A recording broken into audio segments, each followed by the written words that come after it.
Hi everybody. So Hi. this is John Hutchinson, our Senior Director of South Village, and this is Patch Hadden, Executive Chef at South Village. We're actually doing a product analysis for our coursework, Operations Management. We just wanted to know what is the quality process you have in Chakras and what do you follow? So part of our quality assurance program is we do tastings, we do cuttings, we do checks, we do quality assurance checks. Everything that we put out food-wise is checked and tasted before it's put out for the students. All the recipes are vetted. Nutritional things are looked at, aspects. We take everything into account. It even goes as far to safety measures, making sure our employees are safe, slip-resistant shoes, wear cut gloves when you have a knife. Even as far as how we stock the dry storage, make sure everything is where it needs to be. So it's not only just food, it goes across the board. Okay, so it involves different levels of process, right? Exactly. And it goes step by step. Yes, sure. It's quality, it's safety, it's even customer safety, customer satisfaction. We look at things like that.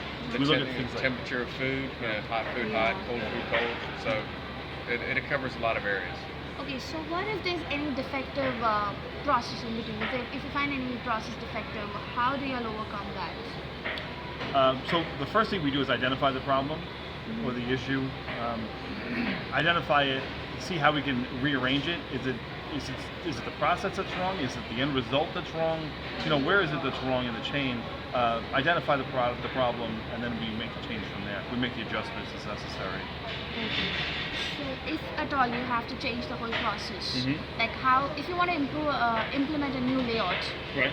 how is it going to be? I mean, from lower level to upper level, or is it going to be process-wise, or step-wise? Are you going to change, or?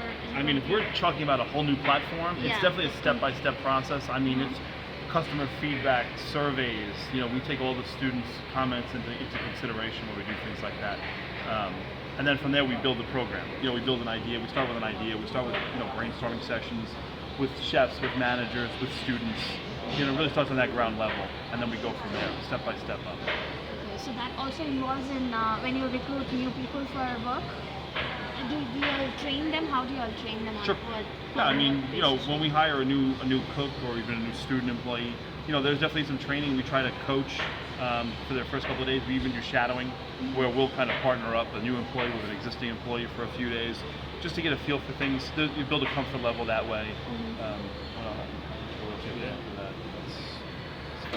So is it like only on particular whatever they have, they are good at? Would you all train them on that, or is it a new company? I think we cross train.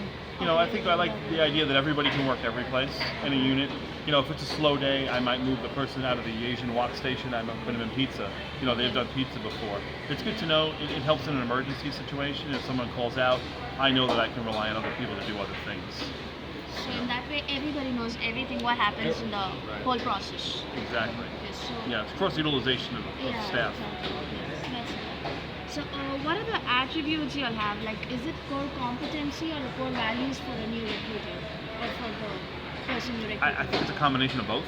Okay. I think you need to have both. I think you need to have some competency. I think you need to understand that it's work.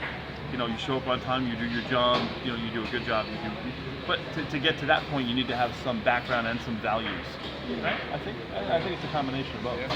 You can't have one without the other, I don't think. So how do you tackle employment resistance in changing initiatives? You want to go first? Employee resistance.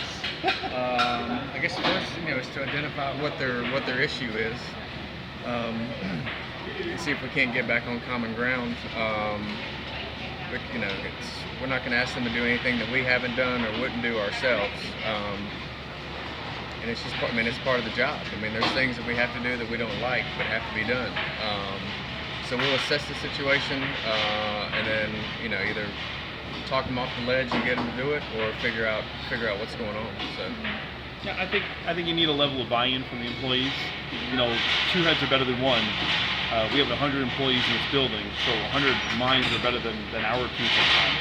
So it's, and that builds a sense of team also. When you look to employees and you use their ideas, or if they come up with an idea, hey, I work this station every day, here's what I think. And I think we really take that into account a lot, when we're looking at making changes or making adjustments to things. And then the student, your employee also feels like they're part of the team and they're part of the process, which is good for morale. Great. So, Chapels being the service organization, it's very nice to know that they're having a quality management in process, and it was nice talking to you. Wonderful. Thank you very much. Thank you so much. Appreciate it. Thank you.